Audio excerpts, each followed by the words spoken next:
एक बार की बात है, एक जंगल के भीतर बसे एक छोटे से गांव में राजू नाम का एक गरीब लेकिन दयालु लकड़हारा रहता था। उन्होंने अपनी बुजुर्ग माँ और खुद का भरण पोषण करने के लिए अपना दिन पेड़ काटने का काम करता था। एक भारी गर्मी के दिन एक पुराने ओक के पेड़ को काटते हुए उसे एक डिब्बा मिला। उसने डिब्बे को जब उठाकर देखा तो ये डिब्बा यहाँ पर कैसे? चलो इस डिब्बा को खोल कर देखता हूँ।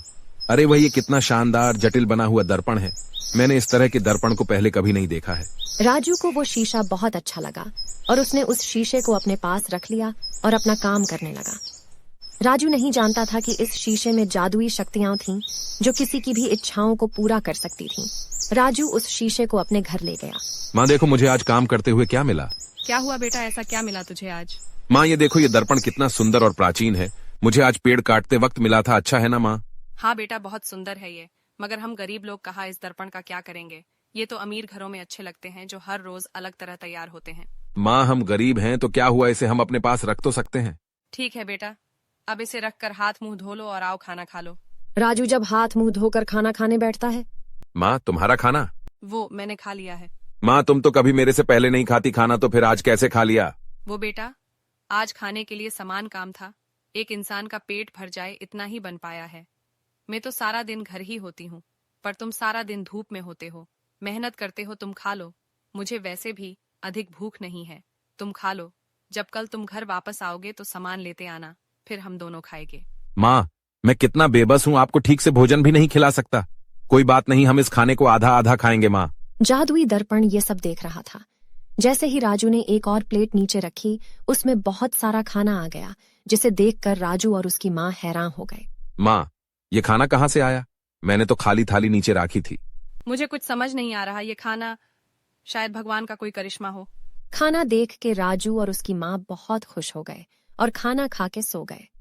अगली सुबह जब राजू काम पर जाने के लिए तैयार था और जैसे ही वह आईने के सामने खड़ा हो गया, उसकी आंखें आशा और आश्चर्य से भर गईं और अपनी गहरी इच्छा को फुसफुसाया। काश मेरे पास अपने गांव में सभी की मदद करने और अपने जीवन को बेहतर बनाने के लिए पर्याप्त धन हो। उसके ऐसा बोलते ही दर्पण टिमटिमाया और चमक उठा और उसकी आंखों के सामने उसके पैरों में सोने के सिक्कों के ढेर दिखाई दिए। राजू को अपनी किस्मत पर विश्वास नहीं हो रहा था। वो हैरान हो गया और अपनी माँ को चीला चीला के बुलाने लगा। माँ जल्दी आओ, ये देखो। राजू क्या हुआ? जैसे ही राजू की माँ अंदर आई और उन्होंने राजू के पैरों में सोने के सिक्कों के ढेर को देखा और पूछा, ये इतने सोने के सिक्के तुम्हारे पास कैसे आए? माँ मैं तो इस दर्पण को देखकर बस सोच रहा था कि काश मेरे पास अपने गांव में सभी की मदद करने और अपने जीवन को बेहतर बनाने के लिए पर्याप्त धन हो। उसी क्षण ये दर्पण टिमटिमाया और चमक उठा और इन सिक्कों का ढेर लग गया। राजू ये कोई मामूली दर्पण नहीं है, ये जरूर जादुई दर्पण है। तभी रात को हमें खाना मिला था और अभी इतने सारे सिक्के। राजू ने उन सिक्कों से अपने लिए घर बनवाया और गांव वालों के लिए हॉस्पिटल, स्कूल और घर बनवा के सबकी मदद करने लगा। राजू की दया भावना की बात एक ईर्ष्या जादूगर तक भी पहुंच गई। एक गरीब लकड़हार कैसे दिनों में ही अमीर हो गया और लोगों की मदद भी करने लगा। राजू की सफलता और लोकप्रियता का राज तो मुझे पता लगाना ही होगा।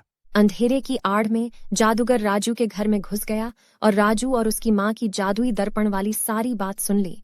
जादूगर अब सब समझ गया और उसने जादू के शीशे को एक साधारण शीशे से बदल दिया। इस सब से अनजान राजू शीशे के सामने खड़ा हो गया, यह उम्मीद करते हुए कि उसकी इच्छा एक बार फिर से पूरी हो जाएगी, लेकिन ऐसा कुछ नहीं हुआ। भ्रम और उदासी ने राजू को घेर लिया क्योंकि उसने महसूस किया कि दर्पण ने अपना जादू खो दिया था। राजू दुखी दिल से सो गया और अगले दिन। राजू बेटा, बाहर कोई तुम्हारी मदद मांग रहा है, जाओ उसकी मदद करो। हाँ माँ। राजू भाई, मेरा बहुत नुकसान हो गया है। सारी फसल खराब हो गई है। घर में एक भी खाने का दाना नहीं है। कृपा करके हमारी मदद करो। तुम घबराओ नहीं, मैं अभी आया। राजू भूल गया था कि जादुई दर्पण का जादू अब नहीं रहा है। जैसे ही उसने दर्पण को उठाया, उसे याद आया और वो बैठ गया। राजू क्या हुआ, ऐसे क्यों बैठे हो? जो उस इंसान की मदद करो। माँ कैसे करें? इस जादुई दर्पण का जादू अब खत्म हो चुका है, मैं कुछ नहीं कर सकता। क्या? ये क्या बोल रहे हो? हाँ माँ, मैं सच बोल रहा हूँ। कोई बात नहीं बेटा, जादू खत्म हुआ है, पर हम अपने आप से तो जितनी मदद हो सकती है वो तो कर सकते हैं। आज हमारे पास जो भी है इस दर्पण की वजह से तो है। हाँ माँ, तुम सही कह रही हो। राजू पैसे ले जाकर उस इंसान की मदद करता है और ऐसे ही जितने इंसान उसके पास मदद के लिए आते हैं, राजू सबकी मदद करता है।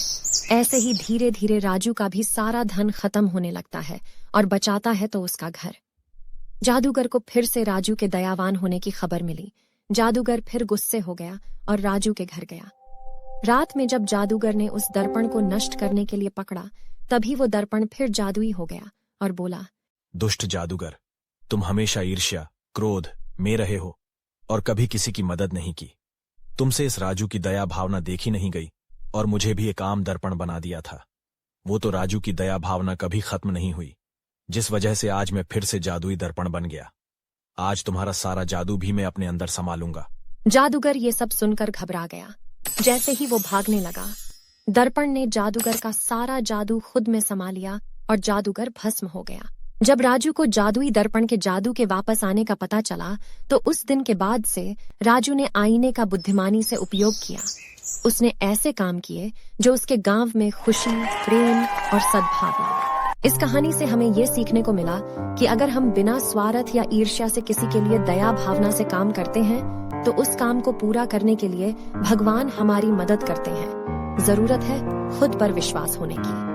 Thank you for watching. Please like, share and subscribe for more videos.